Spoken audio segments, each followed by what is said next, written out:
fight so I could take her away. How you doing? It's Mark with the Charlotte Beer Blog. We're back at Common Market South End. As always, we've got Joey and Will here with me. We've also got Taylor here. He's going to be talking to us a bit about the beer that he brought, but before we really get going into that, I just want to say that we have our first official Charlotte Beer Blog event coming up for June.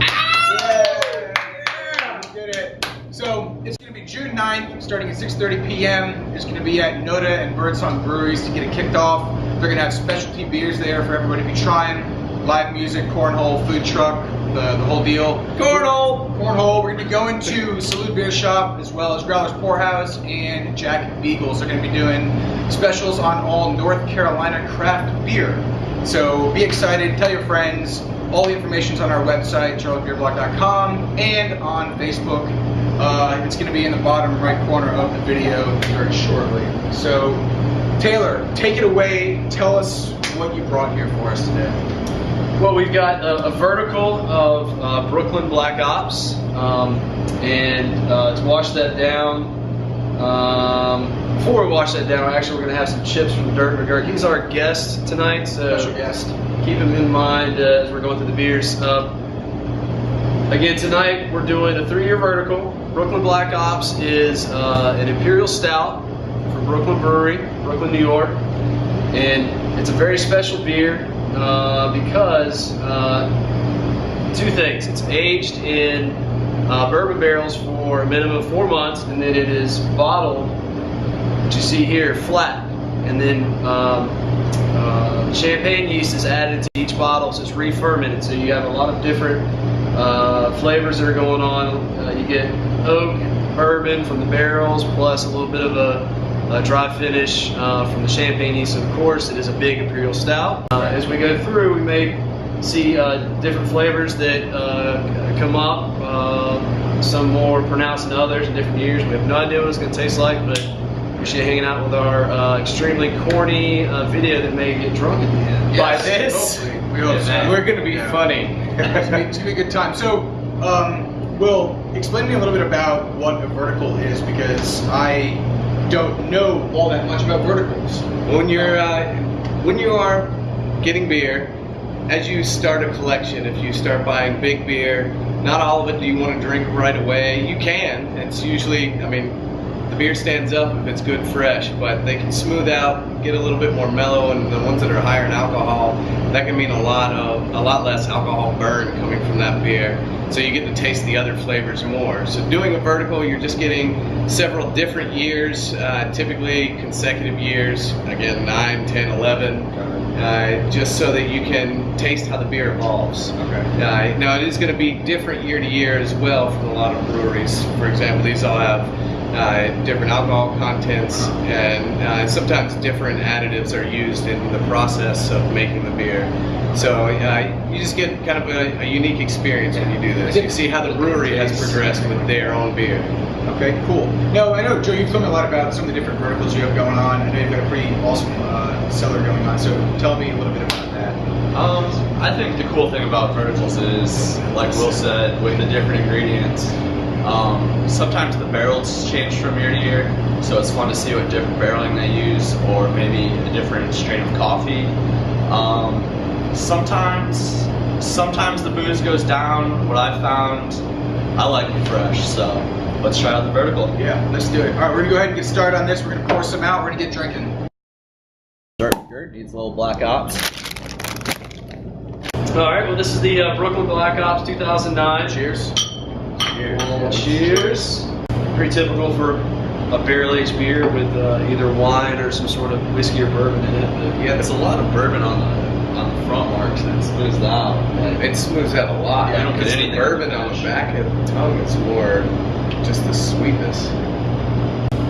The mouthfeel is not as actually thick as I thought it would be from looking at it. It's a little bit thinner than I actually thought it would be. It is. I thought it was pretty agree. cool. I can see with the champagne yeast that was added too, like you were kind of adding where it finishes a little bit drier. I mean, it's hard to have a stout that's spritzy. You know, champagne is kind of spritzy, but it does add some depth to it, and it has a drier finish. A little bubbly. Almost. A little bubbly in it. I mean, I don't always drink beer, but when I do, I like to drink it with bourbon.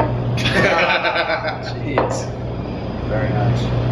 If we were to say what would we expect to have the difference between the 2009 to 2010 be, what would we say it is based off of what we just said about this one? I would be willing to bet That's a that tough question. That's fine. I don't You think never it's know. gonna finish as easy. the boots No. on this one is going to be harder than. Than this Yeah, one. this is a lot smoother than I think that one's going to be. Gotcha. And I mean, I find the longer they're in the bottle on big stouts that have this much going on, the taste blends. When it's not as It's chewy. better. Yeah. The malt. It's not a meal. That'd be really cool. Yeah, that one's ready. So we just poured the 2010. We're gonna go through, kind of do the same little thing here. Maybe do a little compare and contrast between the 2009. See what we got going on. Cheers, gentlemen. Lacing is still beautiful. I don't get as much bourbon at all. Not as no, boozy. Not as not boozy at at all. all. More vanilla. Vanilla chocolate, yeah. More head, more lacing on the glass. More subtle. Yeah.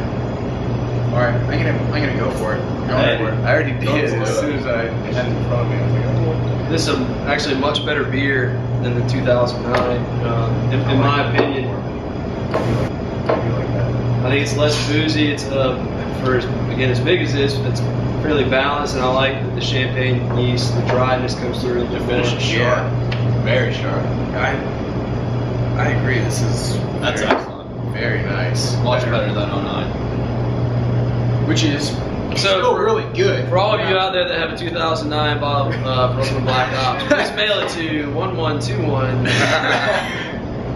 because it's really bad. You know, Yeah, you don't want the You 2009. probably shouldn't drink it. You just- Although if you do have it, drink it now. Right now. Don't wait. It's actually really surprising. I mean, this is the first time I've ever done a vertical. I've never done this before, and I think that it's really cool to actually be able to go back and forth and be able to say, That's you know, really this, good. this quick after you try one beer to the next one, be able to see things like the alcohol, be able to see things like how it finishes, the kind of smells you get coming through. I think it's really cool. Whoa! 2011, whoa! I feel like I've been behind the dome, Why but are we not part of that? That's not gonna happen. If it didn't happen with that one, it's not happening there. be surprised. No, I'm not. Oh, We're back! hello. Now, on part 3. If I'm picking my nose, we're on We're all three. feeling pretty good. This is the 2011 bottle, just poured it. I don't know, the first thing I noticed was a little bit bigger head. Cheers, guys. In the last, Cheers. in the last 2. Still very dark. If you're getting anything educational out of this portion, you are wrong. Yeah, you should. Whatever we say, take it with a grain of salt at this I point. get no bourbon on the smell. It's got more body to it. It's a little bit chewier, Yeah. if that's a word. Yeah, speed it up. Like you said, no bourbon on the nose. It's mixed in with the malts good.